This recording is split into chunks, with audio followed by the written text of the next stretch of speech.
Football বিশ্বের সবচেয়ে বড় মহারণ ফিফা বিশ্বকাপ, আর এই মঞ্চে যখন ওই দুই ভিন্ন ঘরানার ফুটবল পরাশক্তি মুখোমুখি হয় তখন মাঠের লড়াই রূপ নেয় মহাকাব্যে।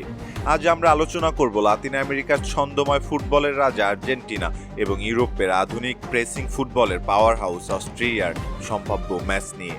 কে জিতবে এই হাই ভোল্টেজ ম্যাচটি?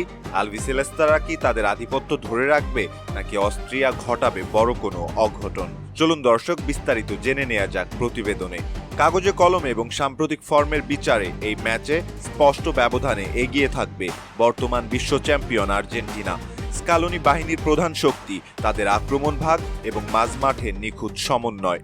অভিজ্ঞতার ঝুলিতে ভর করে দলের প্রধান চালিকা শক্তি লিওনেল মেসি। তার দূরদর্শী পাস এবং নিখুঁত ফ্রিকিক যেন যে কোনো মুহূর্তে ম্যাচের ভাগ্য বদলে দিতে পারে। তরুণ ও গতিশীল আক্রমণ ভাগ রয়েছে আর্জেন্টিনার। লাউতারো মার্টিনেজ এবং হুলিয়ান আলভারেজের মতো ফরোয়ার্ডরা যে কোনো রক্ষণ ভাগ চূর্ণ করতে সক্ষম। মাঠের নিয়ন্ত্রণটা আর্জেন্টিনা বেশ ভালোভাবেই সামলাতে পারে।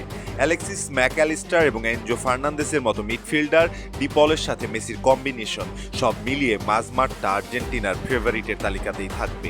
গোল পোস্টের দেয়াল হয়ে দাঁড়াবে এমি মার্টিনেজ। গোল পোস্টের নিচে মার্টিনেজের বিশ্বস্ত হাত আর্জেন্টিনার সবচেয়ে বড় ভরসা। আর্জেন্টিনাকে হালকাভাবে নেওয়ার ভুল অস্ট্রিয়া কখনোই করবে না। তবে রালফ রাংনিকের অধীনে অস্ট্রিয়ান ফুটবল সম্পূর্ণটাই বদলে গেছে। ইউরোপীয় ফুটবলে তারা এখন এক সমীহ জায়গা নিয়ে নাম। রানিং বা হাই প্রেসিং ফুটবলে অস্ট্রিয়ার তুলনা হয় না। অস্ট্রিয়ার মূল শক্তি তাদের গতি এবং হাই প্রেসিং গেম প্লে। তারা প্রতিপক্ষকে বল পায়ে বেশিক্ষণ থিত হতে দেয় না। অস্ট্রিয়ার মাঠের কাণ্ডারি মার্সেল সাবিৎজার এবং কোনরাড লাইমারের মতো তারকারা মাঝমাঠে আর্জেন্টিনার এনজো বা ম্যাকঅ্যালিস্টারকে বড় চ্যালেঞ্জের মুখে ফেলবেন।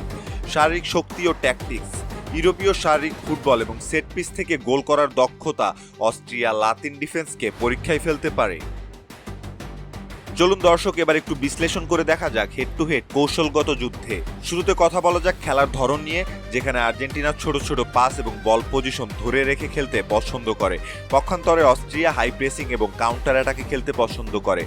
আর্জেন্টিনা দলের প্রধান তারকা Lionel Messi, Lautaro Martinez, Julian আলভারেজরা। অস্ট্রিয়া দলের মূল তারকাটা মার্সেল সাবিৎজার। আর্জেন্টিনার দুর্বলতাটা কাউন্টার অ্যাটাকে ডিফেন্সের ফাঁক। পক্ষান্তরে অস্ট্রিয়ার দুর্বলতা অভিজ্ঞতার অভাব এবং ফিনিশিংয়ে কিছুটা দুর্বল। ম্যাচের মূল লড়াইটা হবে আর্জেন্টিনার পজিশনাল ফুটবল বনাম অস্ট্রিয়ার প্রেসিং ফুটবলের মধ্যে। অস্ট্রিয়া যদি মাঝমাঠের দখল নিয়ে আর্জেন্টিনাকে স্পেস দেয়া বন্ধ করতে পারে, তবে আলবিসেলেস্তাদের জন্য গোল করা একটু কঠিনই হবে। অন্যদিকে অস্ট্রিয়ার হাইলাইন ডিফেন্সের সুযোগ নিয়ে মেসি যদি কাউন্টার অ্যাটাকে বল বাড়িয়ে দেন, তবে আলভারেজ বা লাউতারো মার্টিনেজ সহজেই গোল বের করে নিতে পারবেন। তাহলে শেষ পর্যন্ত ম্যাচের ফলাফল কি হতে পারে? জ্যোতিষী টিয়ার প্রেডিকশন অনুসারে আর্জেন্টিনা এবং অস্ট্রিয়া ম্যাচের ফলাফল আর্জেন্টিনার পক্ষে যাবে। এই ম্যাচে অস্ট্রিয়াকে হারাবে লিওনেল মেসির আর্জেন্টিনা। তাহলে শেষ পর্যন্ত ম্যাচের ফলাফল কি হতে পারে? ফুটবল বোদ্ধাদের মতে অস্ট্রিয়া আর্জেন্টিনাকে চরম লড়াইয়ের মুখেই ফেলবে।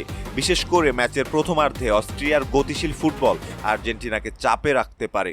তবে বিশ্বকাপের মতো বড় মঞ্চে আর্জেন্টিনা তাদের মানসিক শক্তি, ম্যাচ রিডিং ক্ষমতা এবং ব্যক্তিগত নৈপুণ্যের কারণে এগিয়ে থাকবে। ফুটবল বোদ্ধাদের বিশ্লেষণ অনুযায়ী এই ম্যাচে আর্জেন্টিনার জয়ের সম্ভাবনা 70% এবং অস্ট্রিয়ার জয়ের সম্ভাবনা 20%। ম্যাচটি ড্র হওয়ার সম্ভাবনা রয়েছে 10%। ম্যাচের সম্ভাব্য স্কোরলাইন হতে পারে আর্জেন্টিনা 2-1 অস্ট্রিয়া কিংবা আর্জেন্টিনা 3-1 অস্ট্রিয়া। তবে মনে রাখবেন দর্শক, ফুটবল অনিশ্চয়তার খেলা। 90 মিনিটের এই লড়াইয়ে মাঠের পারফরমেন্সই নির্ধারণ করবে শেষ হাসিটা কে হাসবে। দর্শক, আপনি কি মনে করছেন? কমেন্ট করে আমাদের জানিয়ে দিতে পারেন। সময় দিয়ে এতক্ষণ সাথে থাকার জন্য অসংখ্য ধন্যবাদ।